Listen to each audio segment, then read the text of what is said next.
My name is Krista Palmisano, and today I am meeting with Carter Smith's mom because she had a few questions regarding Carter's development and where she felt she needed to go from here.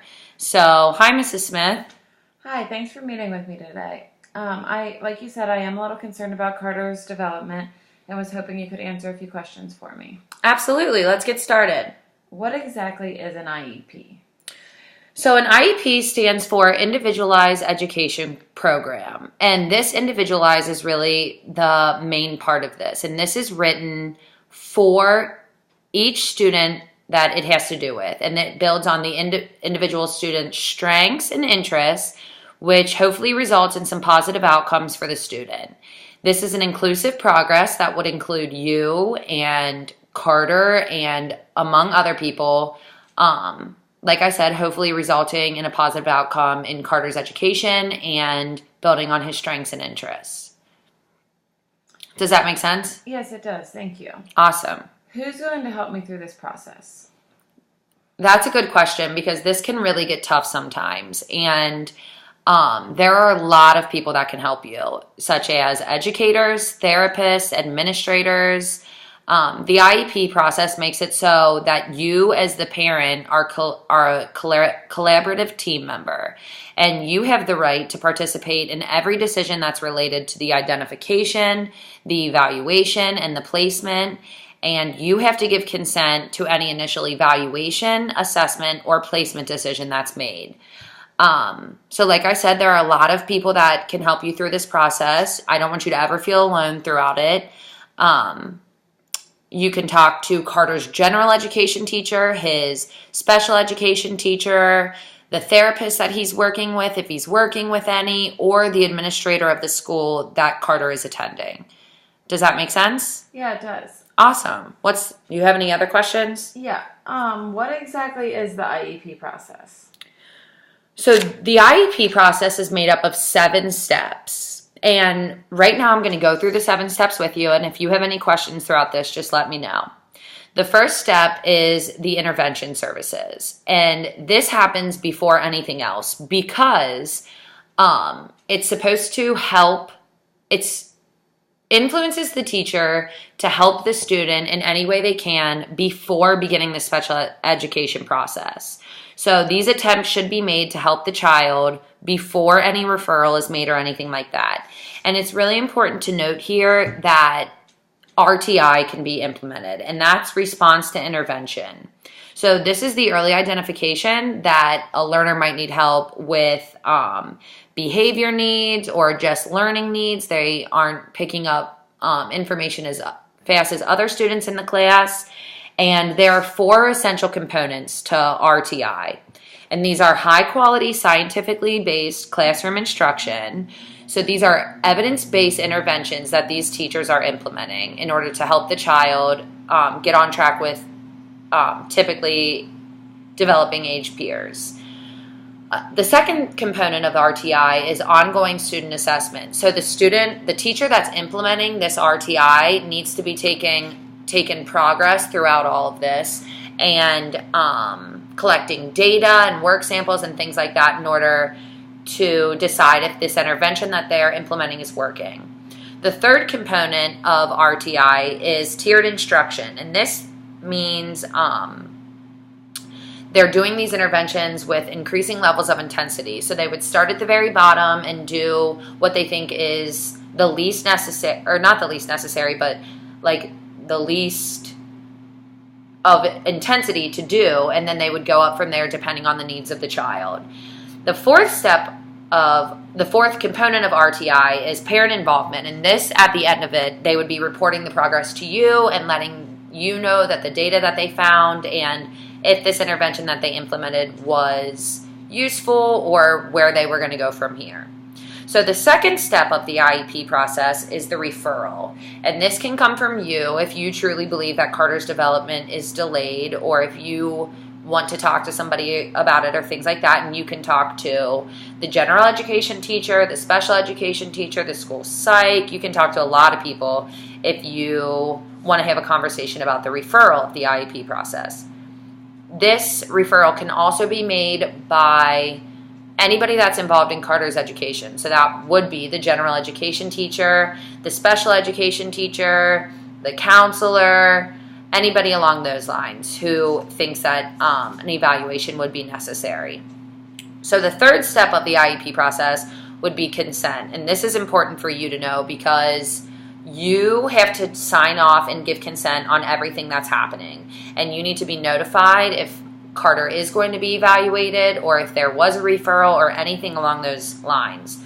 So after you have given consent, an evaluation can happen. And this evaluation is a formal evaluation that would be in all areas of the suspected disability. So this could include speech, occupational therapy, physical therapy. Informal data can be presented in the evaluation, but formal data is above all. This has to be a formal evaluation. This evaluation has to be done within 60 days of the referral, and if it's not, another referral needs to be made. Otherwise, the evaluation cannot happen. So after the evaluation has happened and the data is found and the progress is reported, the IEP meeting will happen. And this is what I discussed with you about the IEP team.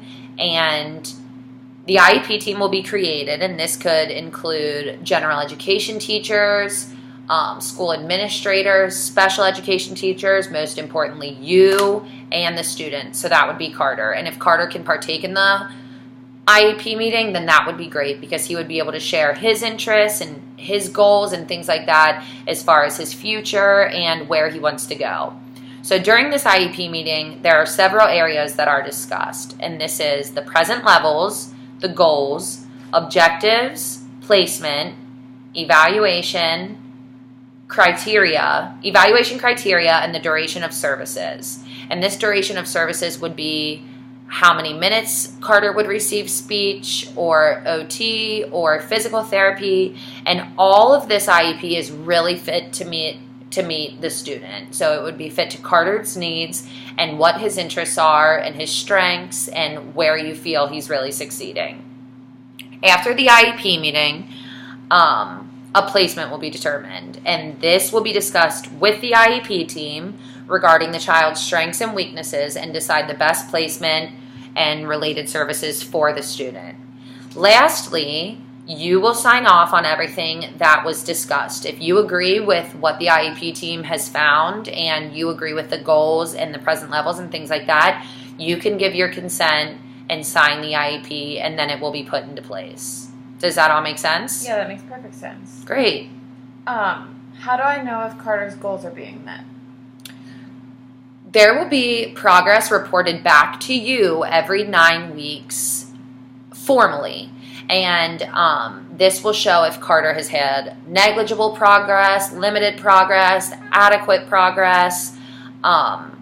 And you can really go through these progress reports and ask for data or work samples or whatever you think is necessary in order to determine if Carter's goals really are being met. And if you feel that they're not, there are certain things that are on the IEP that say that they're being met during school, but they're not being met at home, you can ask for this data and these work samples and decide where to go from here. Does that make sense? Yes, it does. Awesome. Does the IEP stay with my child forever? Every year, there will be an annual review for the IEP, and this will look at Carter's progress towards his goals, as well as look at new data that the teacher has to present with you and the rest of the IEP meeting, and they will go from there. It does not have to stay with him forever. If the IEP team believes that he eventually gets to a point where he is on grade level and does not need to be on an IEP anymore, they will discuss that when that comes up. If in relation to his goals and things like that, if there is things that need to be modified or changed during the year that the IEP is valid, you are able to speak with somebody about that from the IEP meeting and have them modify or change whatever is necessary. And this can come from people in the IEP team as well. So changes can be made, and it's reviewed annually, so no, it does not have to stay with him forever. Great, thank you. So with all of this, will my child still be in a general education classroom?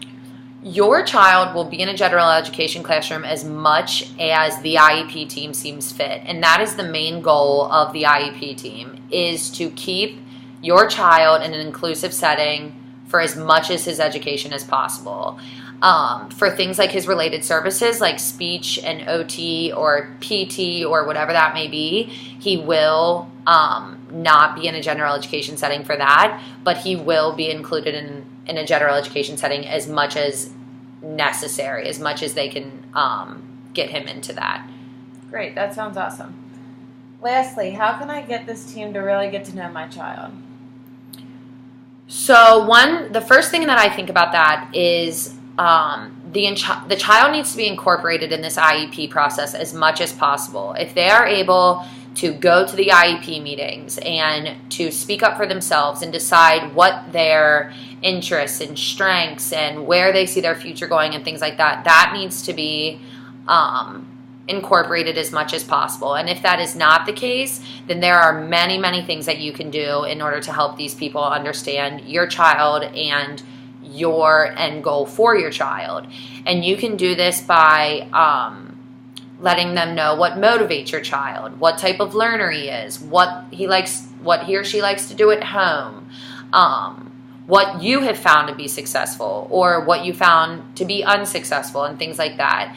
Things like reinforcements and like his social life, that can help the IEP team to really understand where you're coming from and what you and your family want out of this IEP, as well as from whatever school you're in and things like that. Does that make sense? Yeah, that does. Thank you so much for your help today. Awesome. I'm happy I could help. Thank you.